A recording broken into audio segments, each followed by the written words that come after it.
Okay, now let's dismantle and see how the direction control valve actually works. So see, it's written direction control valve. It's UK made, and see the spools of the direction of forward, neutral and reverse. So let's identify the components externally. So this is the two solids. So this is the two part where we'll be getting the power, and this is the electromagnet. This black one is the electromagnet. So let's open this up and see. So this is the electromagnet. When you get power here for the forward and reverse side, so this becomes an electromagnet.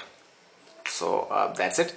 Now let's open up this shaft. This is a shaft I have explained in the theory, and this is a hollow shaft, and what we have inside, see what we have inside is a spring over here which supports the spool inside the valve block and the shaft. So this is a shaft over here which actually pushes the spool inside the valve block when it becomes electromagnet.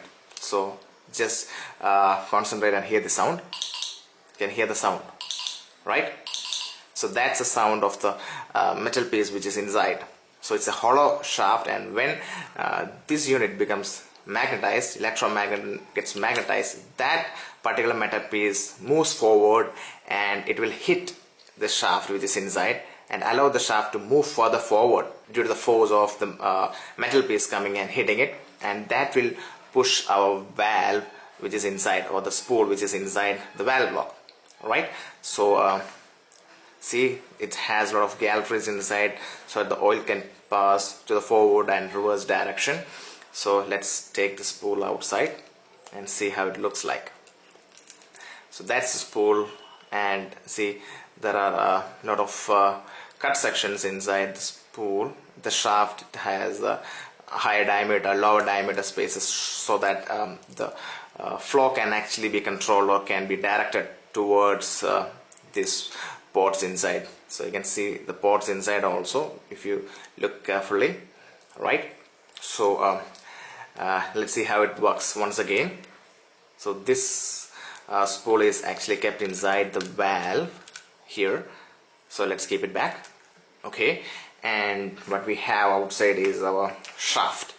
The spring over here, it's actually coming here like this, which supports the spool from both the sides. On the other side also we'll have a spring like this, and here is our shaft. This shaft is actually coming inside and actually press the spool so that it can move further. So we'll just manually see, we'll press it and see how the spool moves. See, it's very tight, but actually it's moving slowly inside. So that's how it looks. Now let's install it back. We'll put the shaft first inside. So that's the shaft gone in, then the spring. Right, now let's keep it back, tight it up. So that's how it looks. Then we put our electromagnet back. So that's the same way here also, the other side, removing the electromagnet, and then we have the shaft here, then we have the spring. You can see the spring and the shaft, right? And also you can see the other side of the spool. So this is the other side of the spool, which actually can be pushed both the directions. So one is for forward and the other is for reverse. The same way, the spring will be here like this, and the shaft will actually push the valve as so let's assemble it back, keeping the shaft back, or the part of the piston, then the spring which actually supports.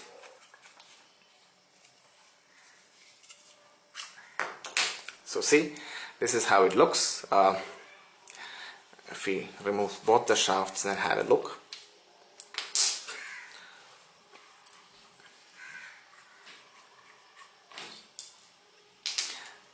Now both the shafts have been removed, and there are some washers have been also removed. So this is how the valve block looks here. So this is how the spool moves to one direction, and this is how the spool moves to the other direction. You can see the movement of the spool to both the directions like this.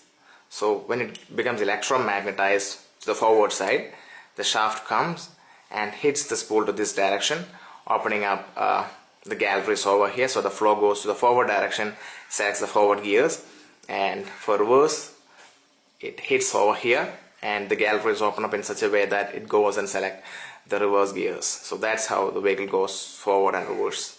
and this is our shaft and how internally it looks like. See, so that's it. Now let's assemble it back.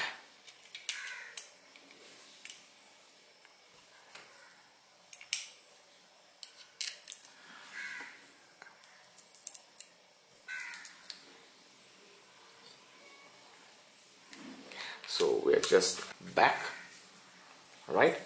The forward shaft. Now the other one, reverse side. The washers have to be kept inside.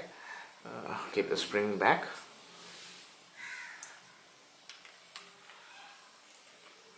Be tightened. Then we'll put our electromagnets back. And the solenoid over here.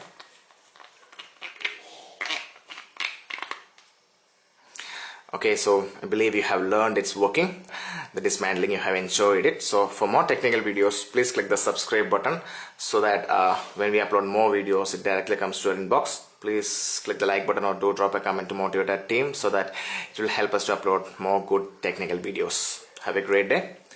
Happy learning.